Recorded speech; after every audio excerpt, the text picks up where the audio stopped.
With everyone sleeping on stocks right now, I think it's the best time to be buying, and this is where you're going to find the best deals. In theory, I think everybody knows what they're supposed to be doing, and that's buying stocks when there's blood in the streets. I would definitely argue that there's blood in the streets right now because stocks are getting torn up. But unfortunately, the way that human psychology works is that when stocks are down and when you're supposed to be buying them, people simply don't. And that's why those people will never make any money. And that's why those people tend to lose, because they only want to buy when things are going up. Which is why all these retail traders have now left stocks and gone over to the crypto side of things. And look, there's nothing wrong with being where the money's at. I'm even where the money's at myself. But you also got to remember that the sweetest gains come from when the blood is in the streets, and that would be the stock market right now. So if you're ready to do what 99% of the population is not doing, if you want to be part of that 1% that's doing the right thing, well, then this may just be the video for you. With that being said, you may want to stick around. You're not going to want to miss this, and we're going to be starting right now. Hey, what's going on? It's Pat from Top Ticker Trades. If you're new here and you want to learn how to use stocks and options to make your portfolio go parabolic, make sure you start now by subscribing and tapping that bell so you never miss an upload. What is going on, ladies and gentlemen? Welcome back to the channel. Welcome back to yet another video. So today I'm going to be playing you a clip, and if you're not already familiar with this company, it's time to get familiar with this company like right now. This company is the future. You're about to find out exactly why, but all I ask, ladies and gentlemen, before we get started, to please smash that like button because it greatly helps to support this channel. But enough about that. Let us go ahead and get started. Okay, excellent. Thanks, everybody. Hope we've got a participant list populating out there somewhere in the Zoomosphere. My name is Alex Potter. I'm a senior research analyst covering transportation technology here at Piper Sandler. We've got a full day. It's our electric truck day. I know there's a lot of dynamism, a lot of investor interest in this space. Super happy to be starting the day off. I think with one of the more highly anticipated and interesting companies in the lineup today. It's Arvl. Many of you have probably heard of the company.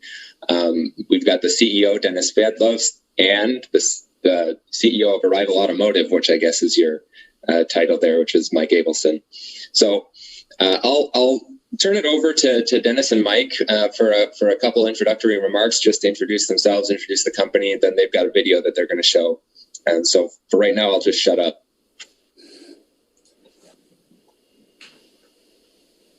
Thank you very much, Alex. And I will probably start with the very short introduction, is that there are probably like 300 companies who are making electric vehicles today, and there are legacy companies like Ford and GM and Volkswagen, and the new guys who are already on the market today, like Tesla or like NIO, and then there are many new who are coming. But fundamentally, we see that all these companies are same in the way that the method how they design and make vehicles is actually the same. They buy components from tier ones. They do metal body around those components, and they're using metal stamping and welding, and then paint shops and assembly line to put the vehicles together. And normally this model means that it's huge capex per factory. You need to put billions in that factory, and then hope that your product is going to be successful in the way that like you can get the market share and grow the volumes for many, many years. Arvl is a very unique organization this way because we invented a new method, which we call microfactories. So we assemble vehicles using microfactories, which is 20,000 square meters factory. And each factory can produce 10,000 vehicles a year, and we place them locally. I think this, what is important is that you cannot just take the vehicle which is on the market today and assemble it using microfactories. It's actually need to be designed, especially to be assembled by microfactories. And it's deep tech. It's actually touched everything, like components and many other elements of that product. And that's why we believe that, and this method makes capex per vehicle almost twice less, and the assembly cost almost twice less to the traditional method. And we believe that this method actually can solve the issues with the quality of life in cities and the air quality and other things, but also can create local jobs, pay local taxes, and help to grow local businesses as well. So, and this is very unique. We don't know any other organization like this. Yeah. Thank you. Yeah, that's true, and I don't know that there are any other companies that I've ever come across that are using this approach either. So maybe if we want to kick it over to the video first, and then we can come back, and I've got a lineup of questions. I'll try to jam as many of these questions as I can in the 20 minutes that we have remaining. But first, let's watch the video. I'm getting this question like why Arvl is different many times, and I would say that actually everything is different. Culture, technologies we are using, materials, components, method of manufacturing. The only thing which probably similar to other companies is that our products called van and bus, but everything else is different.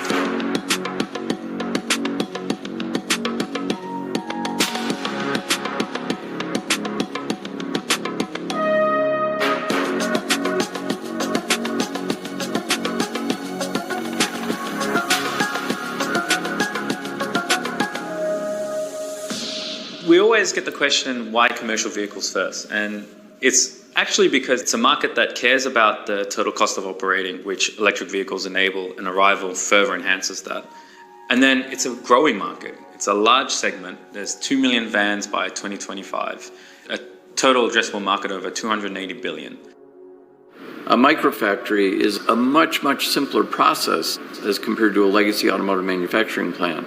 A typical automotive assembly plant takes literally years to construct. We can do that whole thing in 6 months or less. So it's maybe 1/6 the amount of time and maybe 1/10 of the CapEx, if that.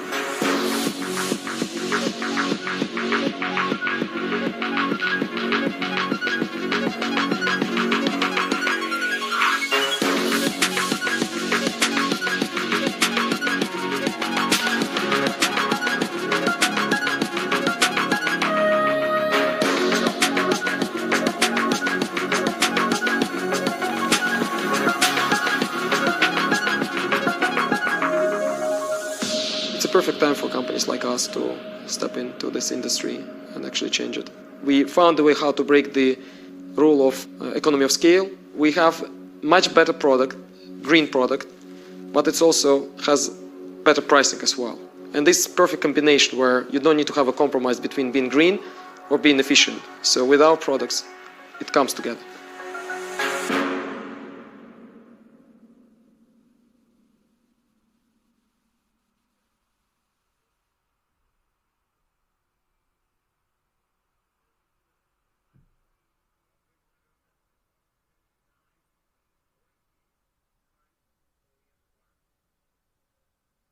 So if I neglected to introduce Tim, CFO of the company. So sorry about that, Tim. Okay, so the first question I had, I have a history of covering commercial vehicle oriented companies, fleets, and it's a risk averse crowd, generally speaking. So I'm wondering the extent to which procurement managers or mechanics or other people who are obviously they're coming at this and saying, my goodness, I've never seen a vehicle built this way. How much convincing does it take? What do you have to say to those people to put their minds at ease, or is that not an issue? I will probably start to answer this question, but Mike will add to this point, is that there are two aspects of this question. The first of all, commercial fleets, they're buying vehicles based on function. And our value proposition to them when we sell them much better product in terms of its attributes. For example, our bus's weight is from 8 to 9 ton compared to 13 ton on the market today. So it's like radically lighter. It's better experience for the users. And actually it's radically cheaper than the current electric vehicles on the market like today. So we can say that like they're close to what is the diesel price of the vehicle, of the bus today. So when you come with this value proposition, you pay for the vehicle, same price as you pay now for diesel, and you get 50% savings of your operational cost. So this value proposition is important. They cannot ignore that. I mean, so they say, yes, we're interested. And then after that, of course, it's a work is that there is a trial period where they try like the vehicle and see how it works, and this is what makes them more confident in the product. And Mike, if you want to add. Yeah, thanks, Dennis. So I would add as well, Alex, especially the large fleet operators have very specific requirements and testing programs that they go through. And of course, we'll be showing compliance with those tests with our prototype vehicles. And I would say, you know, UPS's agreement with us around the 10,000 vehicles was a huge vote of confidence from one of the major players. They obviously talked to every manufacturer that is either making EVs today or will be making EVs in the near future. And they obviously have enough confidence in the products based on our long working relationship that they see it worthwhile to enter in this sort of agreement. So we haven't had too much resistance, honestly, from folks as we talk to them about our vehicles. We see quite the opposite. They keep asking us, how soon are we going to be into production? It's a good problem to have. How you mentioned the testing period. You know, they like to see how these vehicles perform in the real world with their own routes and their own drivers. How long have you found that testing period to be? After what period of time do they say, okay, yes, we're willing to sign on the dotted line and make something that resembles a real order rather than just, you know, prototype test vehicles? So I think the testing period varies by company and also varies by product. So we find the transit bus operators, perhaps not surprisingly, very much want to see a bus running trials for some length of time before they sign a firm order. So we announced a couple of weeks ago, for instance, that first bus in the UK, we would start running trials this fall with some of our buses. Vans, especially the larger fleet operators, as I say, they have a specific set of tests and requirements defined ahead of time. And if you can show compliance with those tests, they're happy to move ahead pretty quickly. I will just give you a bit more numbers here, is that we see examples where some of the companies in the bus industry, they're asking for 6 months trial. Sometimes it's shorter, sometimes it's 3. But vans are, with our previous experience with the customers, is that normally after 2 weeks of testing, like they already understand that it works the way it should. So it's much shorter compared to the bus. Okay, thanks. That's super helpful. Obviously, I definitely want to touch on this microfactory concept because this is, you know, as you mentioned, quite radically different from things that have been tried in the past, and it's a big reason why you can deliver the sort of total cost of ownership calculations that you can, is because up front your vehicle is so much cheaper. I guess I could probably spend a whole day talking about this. Maybe I'm trying to wrap my head around what the supply chain implications are for it, though, because it's different than, you know, sending large volumes of pre-assembled components and modules to a giant assembly facility. You've got lots of raw materials going to dozens of small factories. So how does it work? It seems like there's a lot of potential for a lot of complexity. Surprisingly, yeah, Mike, I will start. Surprisingly, it works opposite that you think about this. Is because first of all, we put our vehicles very close to the big cities, right? So because we believe that every big city where we have 1 million people or around 1 million people and more, there is a demand for 10,000 vans a year. And so we can sell all our products locally, having almost zero cost on outbound logistics. But because of the big cities, the inbound logistics developed very well. So we don't need to create this logistics. It's already there. Amazon is working there, like bringing all their goods, and like many other companies doing this. And actually it's cheaper. It's because if you have the factory nowhere, far away, and you build all your own logistics, then truck comes full and leaves empty. So but you're paying for both routes. In our case, we are integrated within the city logistics systems, and that's why it's cheaper and more reliable in this way. The second part is that our microfactory produces 20 vehicles per shift. So it's not a just-in-time system. We don't need to be worried about parts arriving just in time. So the parts can arrive in the morning for the shift, and then we're assembling them during the shift. So meaning that we are like this complexity of this logistics is much less than compared to the just-in-time systems within big factories. Yeah, I would emphasize that point, Dennis, that, actually, Alex, to Dennis's point, it's simpler to manage than one of these huge central assembly plants where you're assembling hundreds of vehicles per day, and each vehicle has tens of thousands of parts. First, as everybody recognizes, the number of parts in an electric vehicle is smaller than the number of parts in a traditional ICE. And then to Dennis's point, we're only building 40 vehicles a day. So the inbound logistics we have to manage with the microfactory concept are much simpler than a traditional assembly plant. That's fascinating. So what is it exactly that shows up in the morning at these microfactories? What's the make versus buy discussion, and what components? Is it raw materials? I know that you're using composites and sort of interesting. To just walk me through exactly what it is, what that inbound logistics looks like. That's a really important question, is because normally we hear some of they say, okay, if it's microfactory, it means that you do less operations, so it's very high level assembly. Reality, it is not. So we actually assembling our batteries. So we receive cells to our facilities, and the battery pack is assembled as a part of microfactory operations. We assemble all body systems. So the raw material which comes is the fabric made of our unique composites, and same as the fabric for the clothing. So it comes in the rolls, and then we're putting them in the factory. So all panels are produced, formed, and trimmed as a part of our microfactory operations. And then we do full assembly of the vehicle. So all parts, for example, suspension or steering or braking comes exactly the same way as they come on the big factories. And then we assemble them on our factory. So in this way, number of operations is actually we are not cutting corners here with assembly. It's a full assembly process. Okay.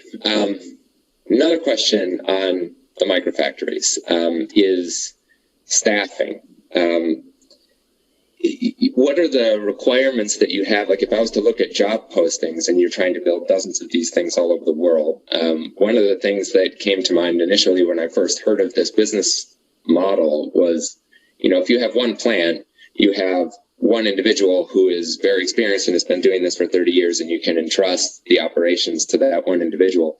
Whereas in this case, you have many, many, many of these small factories spread out. So first of all, who do you need to hire to run them?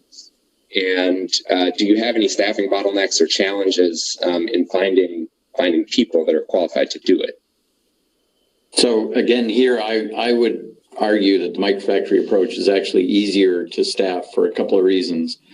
One, to your point, the skill set required to run one of these large central assembly plants that employs thousands of people and is producing hundreds of vehicles a day is a very specialized skill set, and you need to look for people with long experience. Our microfactories, the total employment is about 250 heads when we're on 2 shifts. And so it's what you would call a small to medium-sized manufacturing facility. And there are lots of different industries where you can find people with that sort of experience. And then the other thing is, as Dennis said, because we're locating microfactories near cities typically, you've got a large talent base that you're pulling from. So, for instance, we announced our first U.S. bus plant in Rock Hill, South Carolina, which is close to Charlotte. We have had absolutely no issue finding talent in that area in numbers sufficient to staff the microfactory. And in fact, we felt good enough about it that we just yesterday announced our first U.S. van factory, also in Charlotte. So again, because of the numbers involved and the scale of the operation, it's actually much easier to find management talent than if you were running a typical big assembly plant. What I would like to add here is that what is important in our company is the culture. And we always see on our people we hire in two aspects. One is the hard skills, like an experience. Another one is soft skills, is types of personality. And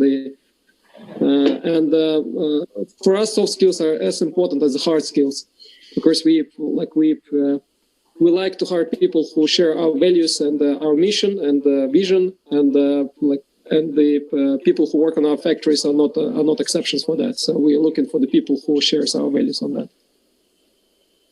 I think one other thing just to mention is that the microfactories we build will be pretty much carbon copies of one another. So as we start to roll out these factories around the world, whilst you have a small number of people in each role in each of those factories, globally we'll have a large number of people in each role. So in terms of the training and the process approach to finding the people, making sure we have the right skill sets, and that's both within the factory and in the surrounding operational roles. So in the talent team, the finance team, etc. We will be able to run a global view of that as we roll those factories out. So when we talk about these things being small and scalable like this and easily replicable, it's basically carbon copies of each other. Talk about the CapEx being a lot lower. Can you, maybe Tim, this is a good question for you. What are the numbers around this stuff, right? I mean, how low is the CapEx? So CapEx for each factory is around about $50 million.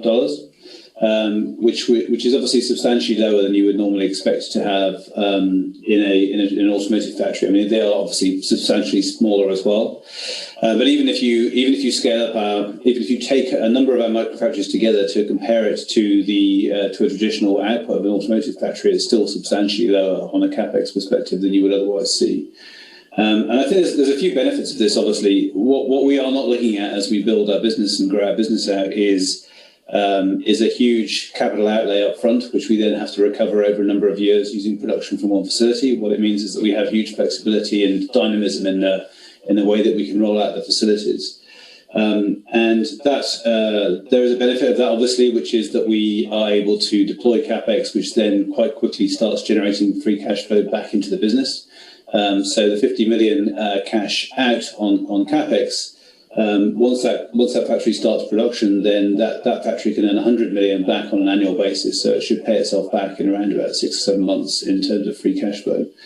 The other point about the microfactories, because they are substantially smaller outlays, then they're much faster to build than you would traditionally expect. So it doesn't take 3 years to build these. It takes about 6 months from access to the building, and we put them into existing buildings, so we don't need to build out.